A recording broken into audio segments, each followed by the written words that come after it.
ରାଜେଶ ସିଂହ ଆପଣମାନଙ୍କୁ ସ୍ୱାଗତ କରୁଅଛି ଶ୍ରୀମଦ୍ ଭାଗବତ ଗୀତାର ଅଷ୍ଟୋଧ୍ୟାୟ।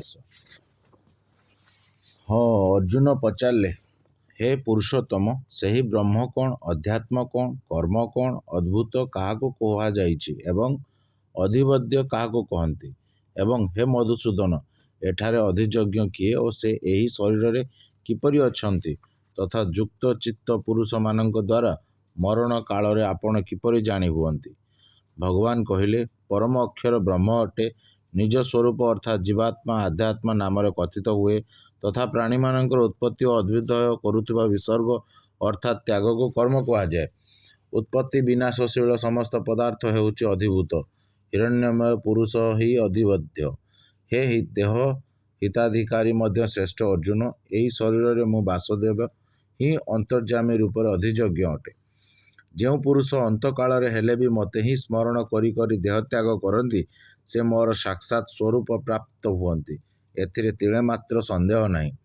ହେ କୁନ୍ତୀ ପୁତ୍ର ଅର୍ଜୁନ, ଏହି ମନୁଷ୍ୟ ଅନନ୍ତ କାଳରେ ଯେଉଁ ଯେଉଁ ଭାବ ସ୍ମରଣ କରି କରି ଶରୀର ତ୍ୟାଗ କରେ, ସେ ତାହା ହିଁ ପ୍ରାପ୍ତ ହୁଏ, କାରଣ ସେ ସବୁବେଳେ ସେହି ଭାବରେ ଭାବିତ ହୋଇ ରହିଥାଏ।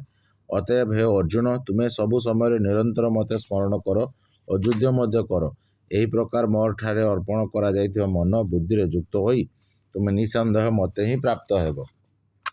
ହେ ପାର୍ଥ, ପରମେଶ୍ୱରଙ୍କ ଧ୍ୟାନରେ ଅଭ୍ୟାସ ସ୍ୱରୂପ ଯୋଗରେ ଯୁକ୍ତ ହୋଇ ଅନ୍ୟ ଆଡ଼େ ଯାଉ ନଥିବା ଚିତ୍ତ ଦ୍ୱାରା ନିରନ୍ତର ଚିନ୍ତନ କରୁଥିବା ମନୁଷ୍ୟ ପରମ ପ୍ରକାଶ ସ୍ୱରୂପ ଦିବ୍ୟ ପୁରୁଷଙ୍କୁ ଅର୍ଥାତ୍ ପରମେଶ୍ୱରଙ୍କୁ ହିଁ ପ୍ରାପ୍ତ ହୁଅନ୍ତି। ଯେଉଁ ପୁରୁଷ ସର୍ବଜ୍ଞ, ଅନାଦି, ସର୍ବନିୟନ୍ତା, ସୂକ୍ଷ୍ମ, ସୁସ୍ଥ, ସମସ୍ତଙ୍କର ଧାରଣ ପୋଷଣକାରୀ, ଅଚିତ୍ୟ ସ୍ୱରୂପ, ସୂର୍ଯ୍ୟ ଦେଶ, ନିତ୍ୟ ଚେତନ ପ୍ରକାଶ ରୂପ ଆଦିତ୍ୟରୁ ସମ୍ପୂର୍ଣ୍ଣ ଅତୀତ ଶୁଦ୍ଧ ସଚ୍ଚିଦାନନ୍ଦନ ପରମେଶ୍ୱରଙ୍କୁ ସ୍ମରଣ କରନ୍ତି, ସେହି ଭକ୍ତିଯୁକ୍ତ ପୁରୁଷ ଅନନ୍ତ କାଳରେ ମଧ୍ୟ ଯୋଗ ବଳରେ ଦୁଇ ଭ୍ରୁଲତାର ମଧ୍ୟବର୍ତ୍ତୀ ସ୍ଥାନରେ ପ୍ରାଣକୁ ଭଲ ରୂପେ ସ୍ଥାପନ କରି ଏବଂ ନିଶ୍ଚଳ ମନ ଦ୍ୱାରା ସ୍ମରଣ କରି କରି ସେହି ଦିବ୍ୟ ରୂପ ପରମ ପୁରୁଷ ପରମାତ୍ମାକୁ ହିଁ ପ୍ରାପ୍ତ ହୁଅନ୍ତି। ଏବଂ ହେ ଅର୍ଜୁନ, ବେଦଜ୍ଞ ବିଦ୍ୟମାନ ଯେଉଁ ସଚ୍ଚିଦାନନ୍ଦ ସ୍ୱରୂପ ପରମ ପଦକୁ ଅବିନାଶୀ ବୋଲି କହନ୍ତି, ଆସକ୍ତି ଶୂନ୍ୟ ଯତ୍ନଶୀଳ ସନ୍ନ୍ୟାସୀ ମହାତ୍ମାମାନେ ଯାହାଙ୍କଠାରେ ପ୍ରବେଶ କରନ୍ତି ଏବଂ ଯେଉଁ ପରମ ପଦ ଚାହୁଁଥିବା ବ୍ରହ୍ମଚାରୀମାନେ ବ୍ରହ୍ମଚର୍ଯ୍ୟ ଆଚରଣ କରନ୍ତି, ସେହି ପରମ ପଦ ମୁଁ ତୁମକୁ ସଂକ୍ଷେପରେ କହିଦେବି। ସକଳ ଇନ୍ଦ୍ରିୟ ଦ୍ୱାରା ରୁଦ୍ଧ କରି ତଥା ମନକୁ ହୃଦୟରେ ସ୍ଥିର କରି ପୁଣି ସେହି ବିଜିତ ମନ ଦ୍ୱାରା ପ୍ରାଣକୁ ସମସ୍ତ ସ୍ଥାପନ କରି ମସ୍ତକରେ ପରମାତ୍ମ ସନ୍ଧି ଯୋଗ ଧାରଣରେ ସ୍ଥିତ ହୋଇ ଯେଉଁ ପୁରୁଷ ଓଂ ଏହି ଏକ ଅକ୍ଷର ରୂପକ ବ୍ରହ୍ମକୁ ଉଚ୍ଚାରଣ କରି କରି ଏବଂ ଏହାର ଅର୍ଥ ସ୍ୱରୂପ ମୋତେ ଅର୍ଥାତ୍ ନିର୍ଗୁଣ ବ୍ରହ୍ମକୁ ଚିନ୍ତନ କରି କରି ଶରୀର ଛାଡ଼ି ପ୍ରାଣ କରନ୍ତି, ସେହି ପୁରୁଷ ପରମ ଗତି ପ୍ରାପ୍ତ ହୁଅନ୍ତି। ଓମ୍। ହେ ଅର୍ଜୁନ, ଯେଉଁ ପୁରୁଷ ମୋ ଠାରେ ଅନନ୍ତ ଚିତ୍ତ ହୋଇ ସର୍ବଦା ନିରନ୍ତର ମୋତେ ଅର୍ଥାତ୍ ପୁରୁଷୋତ୍ତମକୁ ସ୍ମରଣ କରନ୍ତି, ମୋ ଠାରେ ନିତ୍ୟ ନିରନ୍ତର ଯୁକ୍ତ ହୋଇଥିବା ସେହି ଯୋଗୀଙ୍କୁ ପାଇଁ ମୁଁ ସୁଲଭ ଅର୍ଥାତ୍ ମୁଁ ତାଙ୍କୁ ସହଜରେ ପ୍ରାପ୍ତ ହୋଇଯାଏ। ପରମ ସିଦ୍ଧିପ୍ରାପ୍ତ ମହାତ୍ମାମାନେ ମୋତେ ପ୍ରାପ୍ତ ହୋଇ ଦୁଃଖରେ ଗୃହ ରୂପକ କ୍ଷଣଭଙ୍ଗୁର ପୁନର୍ଜନ୍ମ ପାଆନ୍ତି। ହେ ଅର୍ଜୁନ, ବ୍ରହ୍ମଲୋକ ପର୍ଯ୍ୟନ୍ତ ସମସ୍ତ ଲୋକ ପୁନରାବୃତ୍ତି, କିନ୍ତୁ ହେ କୁନ୍ତୀପୁତ୍ର, ମୋତେ ପ୍ରାପ୍ତ ହେଲେ ପୁନର୍ଜନ୍ମ ହୁଏ ନାହିଁ, କାରଣ ମୁଁ କାଳାତୀତ ଏବଂ ସେସବୁ ବ୍ରହ୍ମାଦି ଲୋକ କାଳ ଦ୍ୱାରା ସୀମିତ ହୋଇଥିବାରୁ ଅନିତ୍ୟ। ବ୍ରହ୍ମାଙ୍କର ଗୋଟିଏ ଦିନ 1,000 ଚତୁର୍ଯୋଗୀ ଅବଧି ବିଶିଷ୍ଟ ଏବଂ ଗୋଟିଏ ରାତ୍ରି ମଧ୍ୟ 1,000 ଚତୁର୍ଯୋଗୀ ଅବବିଶିଷ୍ଟ ବୋଲି ଯେଉଁ ପୁରୁଷମାନେ ତତ୍ତ୍ୱ ଜାଣନ୍ତି, ସେହି ଯୋଗୀରାଜମାନେ କାଳର ତତ୍ତ୍ୱ ଜାଣନ୍ତି।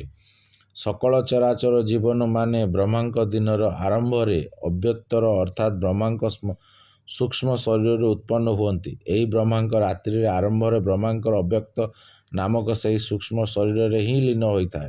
ହେ ପାର୍ଥ, ସେହି ଭୂତ ସମୁଦାୟ ବାରମ୍ବାର ଉତ୍ପନ୍ନ ହୋଇଥାଏ। ପ୍ରାକୃତିକ ପରିବେଶ ହେବାରୁ ରାତ୍ରିର ପ୍ରବେଶ କାଳରେ ଲୀନ ହୋଇଥାଏ ଏବଂ ଦିନର ପ୍ରବେଶ କାଳରେ ପୁନର୍ବାର ଉତ୍ପନ୍ନ ହୁଏ। ଉକ୍ତ ଅବ୍ୟକ୍ତ ଠାରୁ ମଧ୍ୟ ଯେଉଁ ଅତିଶ୍ରେଷ୍ଠ ଅର୍ଥାତ୍ ଯେଉଁ ବିଲକ୍ଷଣ ସନାତନ ଅବ୍ୟକ୍ତ ଭାବ ରହିଛି, ସେହି ପରମ ଦିବ୍ୟ ପୁରୁଷ ସକାଳ ଚରାଚର ପ୍ରାଣୀ ନଷ୍ଟ ହୋଇଗଲେ ମଧ୍ୟ ବିନାଶ ପ୍ରାପ୍ତ ହୁଅନ୍ତି ନାହିଁ। ଯେଉଁ ଅବ୍ୟକ୍ତ ଅକ୍ଷର ବୋଲି କୁହାଯାଇଛି, ସେ ଅକ୍ଷର ନାମକ ଅବ୍ୟକ୍ତାକୁ ପରମ ଗତି କହନ୍ତି ତଥା ଯେଉଁମାନେ ସନାତନ ଅବ୍ୟଭାବରେ ପ୍ରାପ୍ତ ହେଲେ ମନୁଷ୍ୟମାନେ ଆଉ ଫେରି ଆସନ୍ତି ନାହିଁ, ତାହା ମୋର ପରମ ଧାମ ଅଟେ। ହେ ପାର୍ଥ, ଯେଉଁ ପରମାତ୍ମାଙ୍କ ଅନ୍ତର୍ଗତ ହୋଇ ସକଳ ଭୂତ ଅଛନ୍ତି ଏବଂ ଯେଉଁ ସଚ୍ଚିଦାନନ୍ଦ ପରମାତ୍ମାଙ୍କ ଦ୍ୱାରା ଏହି ସମଗ୍ର ଜଗତ ପରିପୂର୍ଣ୍ଣ ହୋଇଛି, ସେହି ସନାତନ ଅବ୍ୟକ୍ତ ପରମ ପୁରୁଷ ଅନ୍ୟତ୍ର ଭକ୍ତି ଦ୍ୱାରା ହିଁ ପ୍ରାପ୍ତ ହେବା ଯୋଗ୍ୟ। ହେ ଅର୍ଜୁନ, ଯେଉଁ କାଳରେ ଶରୀର ଛାଡ଼ି ଯାଇଥିବା ଯୋଗୀମାନେ ପୁନର୍ଜନ୍ମ ହେଉନଥିବା ଗତି ପ୍ରାପ୍ତ ହୁଅନ୍ତି ଏବଂ ଯେଉଁ କାଳରେ ଶରୀର ଛାଡ଼ି ଯାଉଥିବା ଯୋଗୀମାନେ ପୁନର୍ଜନ୍ମ ହେଉଥିବା ଗତି ହିଁ ପ୍ରାପ୍ତ ହୁଅନ୍ତି, ମୁଁ ସେହି ଦୁଇ କାଳର ଅର୍ଥାତ୍ ଦୁଇ ମାର୍ଗର କଥା କହିବି। ଯେଉଁ ମାର୍ଗରେ ଜ୍ୟୋତିର୍ମୟ ଅଗ୍ନି ଅଭିମାନୀ ଦେବତା, ନିଜର ଦିନର ଅଭିମାନୀ ଦେବତା, ଶୁକ୍ଳ ପକ୍ଷରେ ଅଭିମାନୀ ଦେବତା ଓ ଉତ୍ତରାୟଣରେ 6 ମାସର ଅଭିମାନୀ ଦେବତା ଅଛନ୍ତି, ମୃତ୍ୟୁ ପରେ ସେହି ମାର୍ଗରେ ଯାଇଥିବା ବ୍ରହ୍ମବେତ୍ତା ଯୋଗୀମାନେ ସେହି ଦେବତାମାନଙ୍କ ଦ୍ୱାରା କ୍ରମାନ୍ୱୟରେ ନିଆଯାଇଥିବା ବ୍ରହ୍ମକୁ ପ୍ରାପ୍ତ କରନ୍ତି। ଯେଉଁ ମାର୍ଗରେ ଧୂମାନୀ ଭିମାନୀ ଦେବତା, ରାତ୍ରି ଅଭିମାନୀ ଦେବତା, କୃଷ୍ଣ ପକ୍ଷର ଅଭିମାନୀ ଦେବତା ଏବଂ ଦକ୍ଷିଣାୟନ 6 ମାସର ଅଭିମାନୀ ଦେବତା ଅଛନ୍ତି, ମୃତ୍ୟୁ ପରେ ସେହି ମାର୍ଗରେ ଯାଇଥିବା ସକାଳ କର୍ମ କରିଥିବା ଯୋଗୀ ଉପରୋକ୍ତ ଦେବତାମାନଙ୍କ ଦ୍ୱାରା କ୍ରମଶଃ ଊର୍ଦ୍ଧ୍ୱ ଲୋକକୁ ନିଆଯାଇ ଚନ୍ଦ୍ରମାଙ୍କ ଜ୍ୟୋତି ପ୍ରାପ୍ତ ହୋଇ ସ୍ୱର୍ଗରେ ନିଜ ଶୁଭ କର୍ମର ଫଳ ଭୋଗ କରିସାରି ଫେରିଆସେ। କାରଣ ଜଗତରେ ଶୁକ୍ଳ ଓ କୃଷ୍ଣ ଏହି ଦୁଇ ମାର୍ଗରେ ଅର୍ଥାତ୍ ଦେବଯାନ ଓ ପିତୃଯାନ ମାର୍ଗର ସନାତନ ବୋଲି ଗ୍ରହଣ କରାଯାଏ। ଏ ଦୁଇଟି ମଧ୍ୟରୁ ପ୍ରଥମଟି ଧରି ଗମନ କଲେ ଆଉ ପ୍ରତ୍ୟାବର୍ତ୍ତନ କରିବାକୁ ପଡ଼େ ନାହିଁ, ପରମ ଗତି ମିଳେ ଏବଂ ଅନ୍ୟଟି ଧରି ଗମନ କଲେ ପୁଣି ଫେରି ଆସିବାକୁ ହୁଏ, ଅର୍ଥାତ୍ ଜନ୍ମ ମୃତ୍ୟୁ ପ୍ରାପ୍ତ ହୁଏ।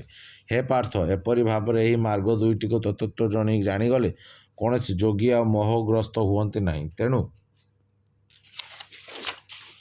ହେ ଅର୍ଜୁନ, ତୁମେ ସର୍ବଦା ସମବୁଦ୍ଧି ରୂପକ ଯୋଗ ଦ୍ୱାରା ଯୁକ୍ତ ହୁଅ, ଅର୍ଥାତ୍ ନିରନ୍ତର ମୋର ପ୍ରାପ୍ତି ପାଇଁ ସାଧନାରତ ହୁଅ।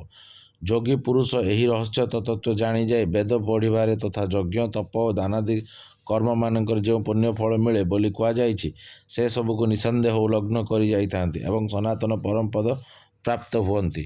ଓଂ ତତ୍ସଦିତି ଶ୍ରୀମଦ୍ ଭାଗବତ ଗୀତା ସ୍ୱରୂପନିଷ୍ଠ ବ୍ରହ୍ମ ବିଦ୍ୟାୟ ଯୋଗ ଶାସ୍ତ୍ରେ ଶ୍ରୀକୃଷ୍ଣ ଅର୍ଜୁନ ସମ୍ବାଦେ ଅକ୍ଷର ବ୍ରହ୍ମ ଯୋଗେ ନାମ ଅଷ୍ଟୋଧ୍ୟାୟ। ଜୟ ଜଗନ୍ନାଥ। ଅଷ୍ଟମ ପଥ ସଇଲା। କିପରି ଆପଣଙ୍କୁ ଲାଗିଲା ଜଣେଇବେ।